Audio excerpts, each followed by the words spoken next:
Hey, so here's what I'm wondering out here on my hike today. Do you feel like you have to be instantly perfect at something? Like there's no room for a learning curve when you're learning something new?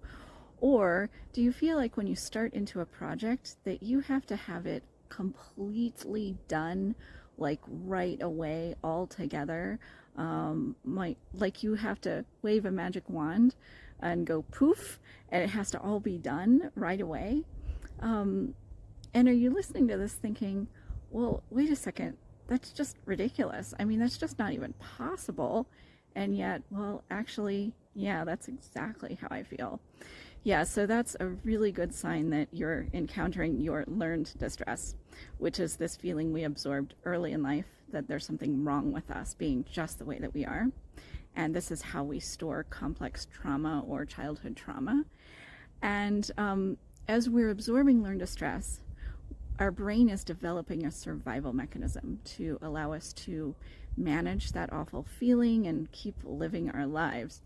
And one big piece of survival mechanism for a lot of us, me included, is perfectionism in some way.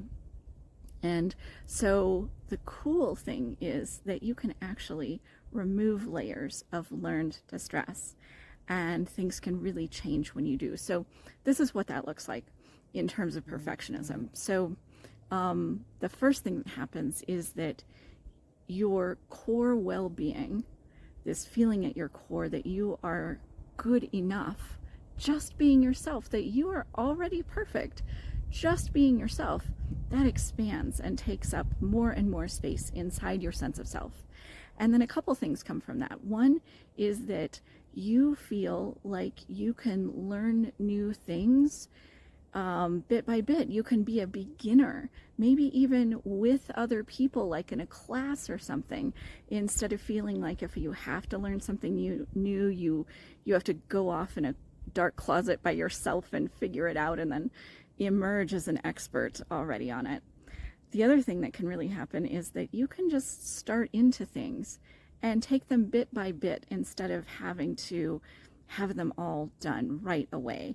I'll never forget this client that I had who was a really brilliant, creative person, and she'd had these ideas for years that she really wanted to bring about, but she couldn't get started. And then she called me for her next session and she said, I just started into 3 of them and they're really almost done. And I can't believe it. I didn't try, didn't map that out or anything.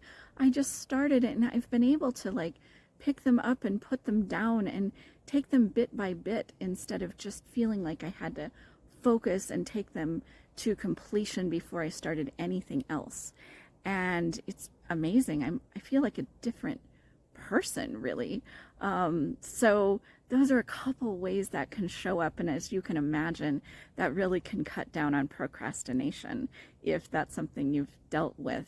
But I hear this all the time from clients, that this is nothing I planned out, worked out step by step how I was going to do something in a new way.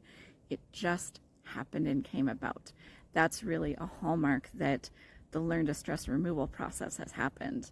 And so if you struggle with perfectionism, I hope this has given you a bit of hope that there's really quite a different pathway ahead in addressing that and coming out on the other side and really feeling different and better about it. So thanks so much for joining me out here on my hike, and I'll see you again sometime soon, and I hope you have a great day.